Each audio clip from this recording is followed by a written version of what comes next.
آج صدیق اکبر کے سب سے حسین کی شان سنو، آج ایک صدیقی کے حضرت حسین کی شان سنو، حضرت امام حمام کی شان سنو، ہمیں نظر آتا ہے کہ پھر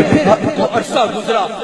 گزرا حضرت پھر ہمیں نظر آتا ہے کہ ہجرت کے بعد کچھ عرصے کے بعد حضرت ام فضل جو کہ سرکار کی چچی تھی، حضرت عباس کی زوجہ تھی، حضرت عباس وہ جنہوں نے سرکار کے معجزات کو دیکھ کے، جنہوں نے سرکار کے علم غیب کو دیکھ کے، سرکار کے علم غیب کو دیکھ کے جنگ بدر پہ اسلام قبول کیا تھا، جنگ بدر پہ اسلام قبول کیا تھا، ان کی زوجہ حضرت ام فضل جو کہ سرکار کی چچی تھی، حضرت عباس سرکار کے چچا تھے، حضرت ام فضل نے سرکار سے عرض کی کہ یا رسول اللہ میں نے آج ایک خواب دیکھا ہے،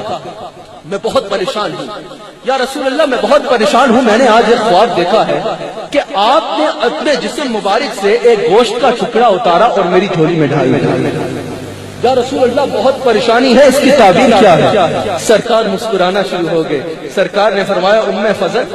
اس میں پریشانی کی بات نہیں ہے، یہ تو بہت خوشی کی بات ہے، یہ تو بہت خوشی کی بات ہے، یہ تو اللہ کریم نے بہت ہی اچھی بشارت کی ہے ہمیں، اللہ کریم کی بہت بڑی رحمت ہے کہ میری بیٹی فاطمہ کو اللہ ایک اور شہزادہ عطا کرے گا، اللہ ایک اور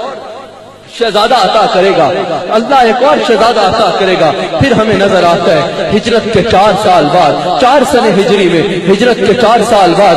سرکار علیہ السلام 5 شعبان 4 سن ہجری، ہجرت کے 4 سال بعد 5 شعبان المعظم کو حضرت امام حسین کی ولادت ہوتی ہے۔ پیدا ہوئے تو حق سے شریعت خرید لی، جب ہو گئے جمع تو امامت خرید لی، سر دے کے راہ حق میں شہادت خرید لی، نانا اس نواسے لے امت خرید لی، نانا کے اس نواسے لے امت خرید لی۔ دیکھ لو یزید نے رسوائی کے سوا کیا خریدا ہے، پر نانا کے اس نواسے لے